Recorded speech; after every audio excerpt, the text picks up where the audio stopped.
What gets me up in the morning? What would I like to do? Do I have to have the same salary? And maybe you do. And if that's the case, then you pursue those opportunities. If maybe you don't, and you're able to take a little bit of a cut to do something that you really want to do, maybe you should look at that. Because the one thing that everyone knows, rarely talks about, but everyone knows is during the course of a 5-day work week, you spend the majority of your time away from your family. And what's happening in that time that you're away from your family? Are you being beat down? Are you doing something you hate? Do you come home drained, hating life because you just went through hell for 8 hours or 9 hours or 10 hours, whatever it may be? And then maybe you decide that's not what I want in life. I would encourage you to look at where your passion may lie. And is there a way for you to combine what your passion is and make it a career?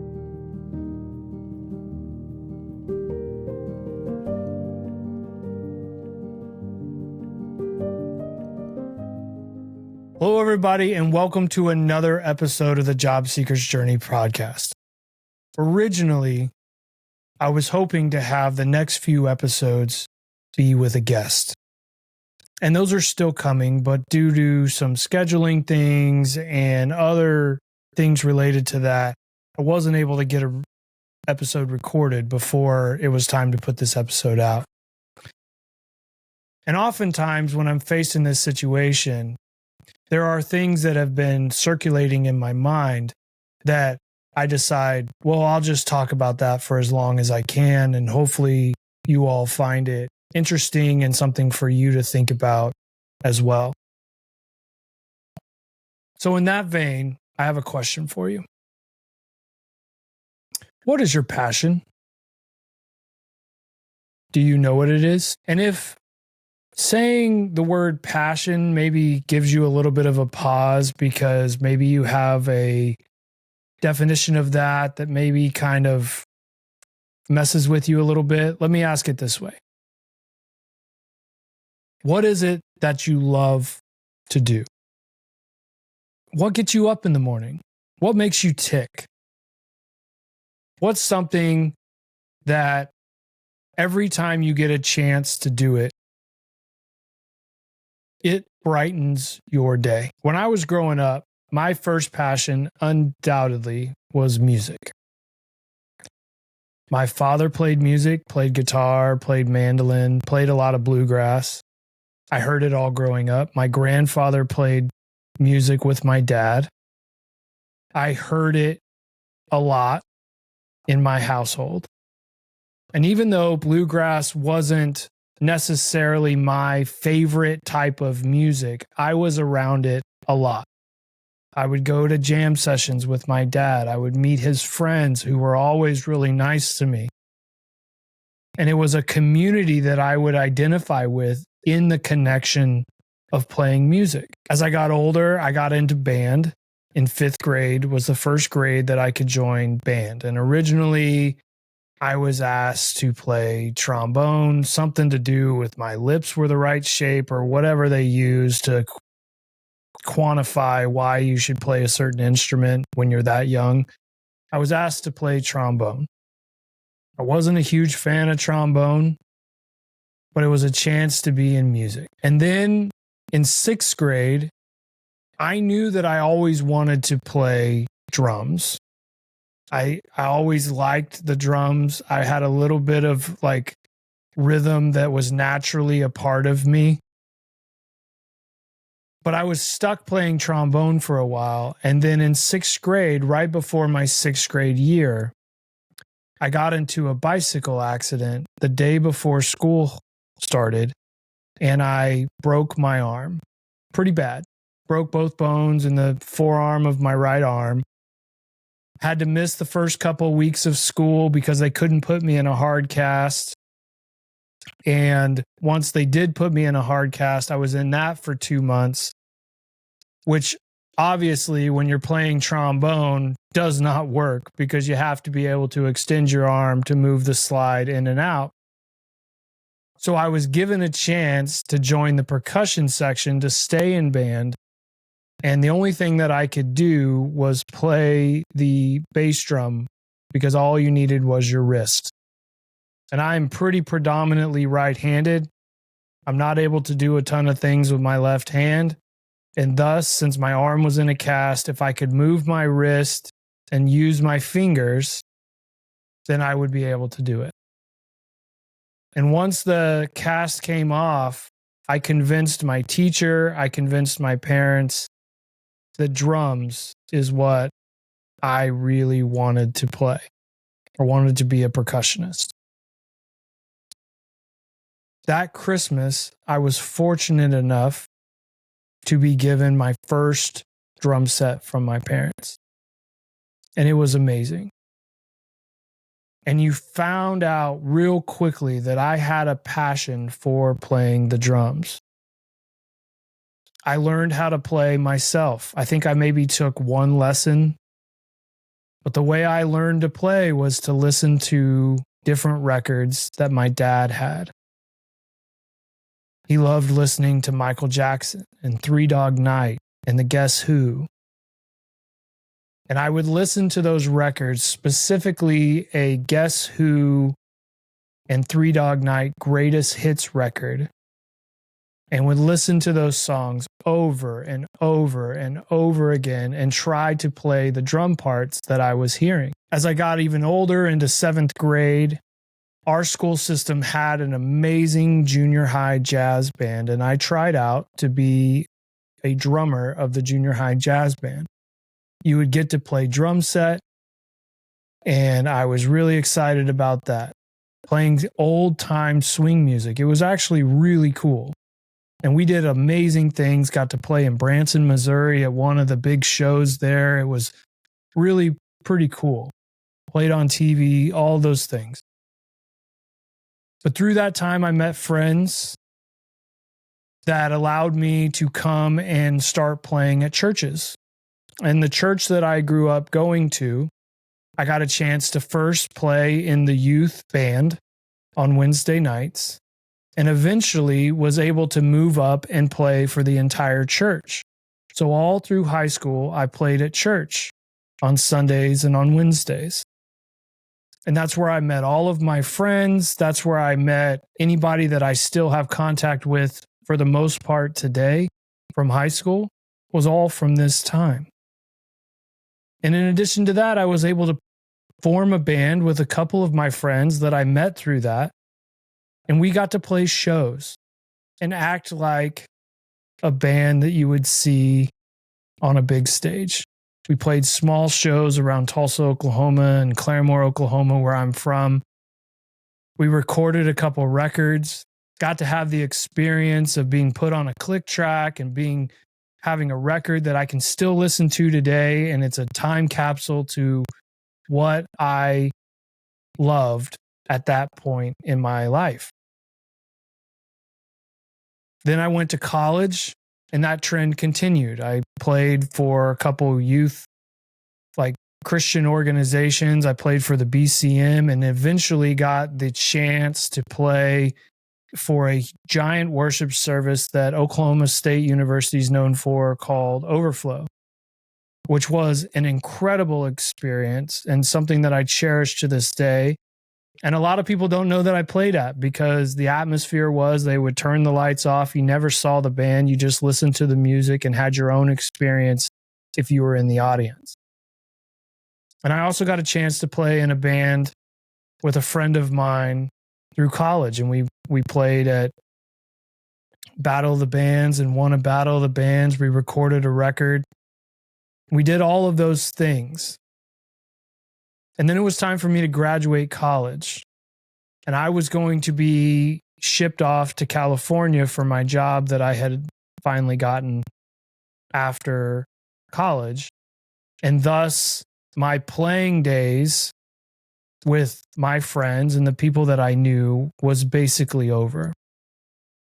I moved into an apartment, started playing guitar because it's quieter, and I lived in an apartment and I didn't want to hack off my neighbors by playing drums all the time and being extremely loud, and just continued that passion going. And after being out in California for a year or so, I decided I wanted to pursue a master's. And as I got to talking about pursuing a master's, I got to thinking about what is my passion now? And it was still music. And I wanted to be involved somehow, some way. And I had a feeling that I wasn't going to be in a band. I didn't know anybody in California. And even though I lived in the LA area and you would say, well, they're all out here, you just got to find someone. I was having a hard time personally. I was depressed. I was going through some alcohol abuse times and I was just not meeting a lot of people, but I still had a passion for being in music. So I pursued a master's in entertainment business, thinking I can get into the business side of music and learn how to be an artist manager or work for a label or something of that nature. At the same time, a good friend of mine that I knew growing up, but really got to know even more when I started working, because he started working at the same time at the same company, he had a band that I really enjoyed back in Oklahoma. And he had asked me, would I be willing to help them and manage them? And, you know, it looks great to say you have a band manager that lives out in the LA area, even though I was a nobody. And I got to experience what it's like to be a band manager. I booked them on tours. I booked their shows. I took care of negotiating how much they would make at a show. I helped them with what merch they were going to sell, all those things that a band manager does. And it was a lot of fun, and I really enjoyed that. In fact, it was a show that I had helped book here back in Oklahoma that I was attending when basically it was the first time I ever hung out with my now wife. So it brought me a lot. But I had a decision to make because I wasn't making any money doing it.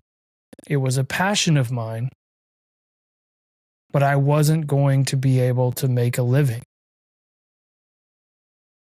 And it was never in my thought process that maybe I should continue to pursue it, because one day I wanted to have a family and I wanted to provide to them. And I just didn't see a way that I was going to make money doing it, because 10% of $100 that a band's making, or 10% of even $500 that a band's making, is not going to pay the bills. So then I got into project management, and you've heard me talk about that, and where I started to become a project manager and all of those things. And I found out I had a second passion, and that second passion was people. I care genuinely about people and their well-being and them getting what they need and being able to provide for them. It all kind of ties back. I love the joy that music can bring for people. So I loved playing music. I loved the camaraderie. I loved being there for people, being responsible, being accountable to other people. And in project management, it was the same. I love the clients. I love being able to find out what their true needs are and being able to solve the problem that they have through the project that we're working on. I love being a part of a project team. And when you're a project manager, even though 95% of the tasks that happen on a project is not done by the project manager, it's your job to remove obstacles for those team members. And I absolutely loved it. I love getting to know the team. I love getting to know what makes them tick and learning how to communicate with them to ultimately get them to do the best job that they can, because I'm an optimist and I believe that people want to do a good job. And I absolutely loved it. And it became a second passion of mine. And I still love it and would love to continue to do it. And through every job that I've done, that has been a central theme, the love for people and wanting to be there for people. But there was something that I noticed that would really get me up even more so. And as I've grown to look at it from a higher lens, I noticed that it was the combination of those two passions that really gets me up in the morning. anytime I had a project that I was working on as a project manager that had a creative aspect where we were creating something. My favorite project, if I'm ever asked in an interview, was a project that I did for the city of Chicago to help them redesign a mobile app for the city. We redesigned it based on what the mayor at the time, Lori Lightfoot, wanted.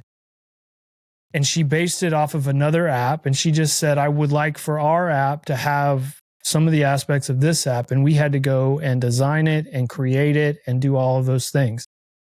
And the combination of my love for people, my desire to solve other clients' problems and work with the team, and then combine that with the ability to create something and be a part of the creative space always sparked me, was always amazing. And for a couple of years, I had the chance to be the director of marketing for a small wastewater treatment company here in Oklahoma City, where I got to create content for the company. I got to create videos. I shot them. I edited them. I wrote the script. I acted in them. I worked with 3D animators to make 3D animations of our products. I created brochures. I created case studies. I worked on all of these things. I learned how to fly a drone and got my drone's pilot license to be able to do that legally. And I absolutely loved that job because it tapped in to where my passion lies. And as I've gone through this job search, which prompted me to start this podcast to talk about this more, I've come to realize as I've looked back on my career that that's where my passion lies. A big reason why I started this podcast is it's a combination of both of those passions. I'm getting a chance to create content, create a podcast, which I love. I love every aspect of it. I love the planning of an episode. I love the shooting of an episode. I love the editing of an episode, posting it, posting social media content, all of those things. I love doing those things. And my passion for people is very, very present. I care about who might listen to this podcast. Whether they're looking for a job now and they're in search of information and people to help them with their search. Maybe they're desperate. Maybe they're sad because they can't figure out what the next step is. Maybe they're a little depressed because things haven't gone their way. Hopefully this podcast was a way to encourage them and to help and to bring information. And it combined those passions together. Now, the reason why this has been circling around in my mind is sometimes there is a dichotomy that you have to weigh. There's a fork in the road. There is a decision that has to be made as you pursue your passion. And that is, I have a family. I have a 4-year-old that I'm here to protect and to provide for and to be there for. And I need to make an income to help provide for her and provide her a future and help keep the lights on and help keep the house ours. And sometimes what is my passion isn't making very much or any money for your family. And you start to get down this road and it starts to get a little bit interesting. And you start to think, maybe I shouldn't be doing this. Maybe I should just take a job. But when I look at all the jobs that I have taken, that I just took for the sake of taking a job, those have not worked out very well in my favor. I get asked a lot about one job that it's the only job I've ever left voluntarily because it wasn't a good fit. It's a good company, really good people, just wasn't a good fit. And if you were to analyze from the beginning why it may not have been a very good fit, it's because I just took that job because I needed a job. And I'm not hating on that. A lot of people have to do that. Heck, I may be in that situation now, but I just took it and I didn't have a passion for it. It didn't fully fit me even when I was going through the interview process, but I wanted the job. I wanted the income. So this is on my mind because as you go through a job search, suddenly you're let go from a company and maybe you weren't expecting it. There's a lot of perspective you can have. I love the idea of owning your situation. I hear that a lot from an ex-pastor that I still listen to his podcast named Carl Lentz, where he talks about reframing situations and taking ownership of your situations. And I love what he says about reframing where you may be. How does that work when you get let go of the job? Well, it's something like this. If you suddenly got let go of a job like I was, you can look at that as, look at what this company did to me. They didn't believe in me. Maybe they didn't try. Maybe my boss wasn't really helping me. Maybe I wasn't put in the best situation to succeed. They knew that. Whatever the case may be. And you can say, they let me go. They screwed me. They put me in a horrible spot. Now I'm over 7 months looking for a job. And you can be a victim if you want. And if that's the way you want to look at it, I'm not going to stop you. But a more productive way of looking at that, in my opinion, and in the opinions of the people who I respect and listen to, is to figure out the areas where you can take ownership of your situation and look at a situation and say, here's where I could have contributed to where I'm at now. Maybe I wasn't continuously learning, or maybe I got myself into an interesting position that it was a stretch when they hired me. They took a chance. They figured out that maybe I wasn't a good fit based on what they needed, but it wasn't because I was doing a bad job, just because they needed something a little bit different. Maybe you can look at it as if you left another job to come to this one. You left a decent situation where you were pretty secure and you came to one knowing that you were taking a chance, and the chance just didn't work out. Now I'm not a victim. I'm a product of circumstances. Doesn't make them any easier. But now I'm not sitting around telling people or telling myself, this is what this company did to me. But one of the things that COVID did that I think is really kind of cool, and you saw this a lot, especially with the millennial generation, which I'm a part of, with the Gen Z generation, which is, the generation after me, and even with the Gen X situation, is when COVID hit and everybody got at home and they got time with their family, and maybe they were still working remotely, but they were still able to have more time with their family, had a little bit more freedom. They decided that that's what they cared about the most. That's what got them up in the morning.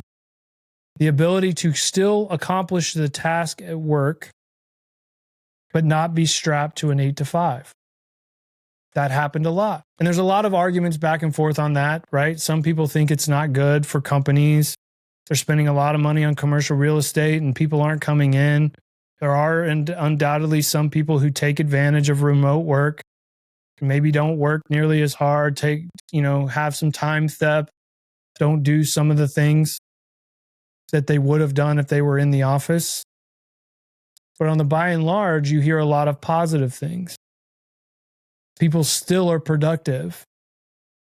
And if that's a passion of yours, if that's a care of yours, great.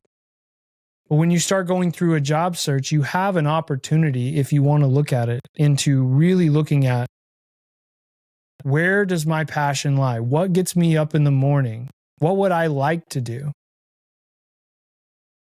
Do I have to have the same salary? And maybe you do.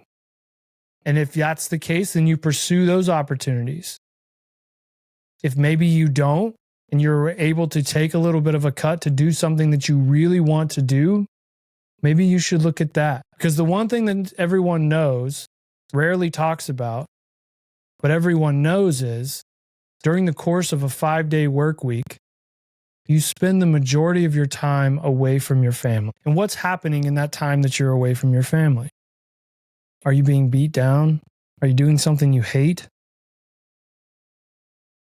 Do you come home drained, hating life because you just went through hell for 8 hours or 9 hours or 10 hours, whatever it may be? And then maybe you decide that's not what I want in life. I would encourage you to look at where your passion may lie. And is there a way for you to combine what your passion is and make it a career? That old adage of if you do something you love, you'll never work a day in your life. I don't know how much of that. I don't know if I agree with all of that. I think it's still work, even if you love it. And not every aspect of any job is going to be rosy. You know, a lot of people think they can start a business and then they work for themselves and I don't have to work for somebody else and everything's going to be rosy. And then you find out, holy mackerel, it's hard to own a business. It's hard to sustain a business. When you see businesses that have 100, 200 employees, there's most likely 10, 15 years, 20 years of grinding to get to a point where they now have 100 employees and have the ability to sustain 100 people's livelihoods. But if that's what your passion is, and if that's what gets you up in the morning, then you're going to love it. And I would encourage you to think about, where is my passion? What do I love? Can I combine that with a career? And in the day and age, with the internet, with AI coming up, in some ways it's never been easier to do something that you love and make money doing it. It's going to take a lot of work. It's going to take a lot of hard work, but it's possible. And one of the things that I want to do is throw out these large questions to you and let you ponder them. Maybe start thinking outside of the box. I get asked all the time, you're applying for project management jobs. Is that really what you want to do? My answer is yes, I love it. I would love to do that. Is it necessarily 100% my passion? No. But it is a passion, and I do get up in the morning enjoying that job.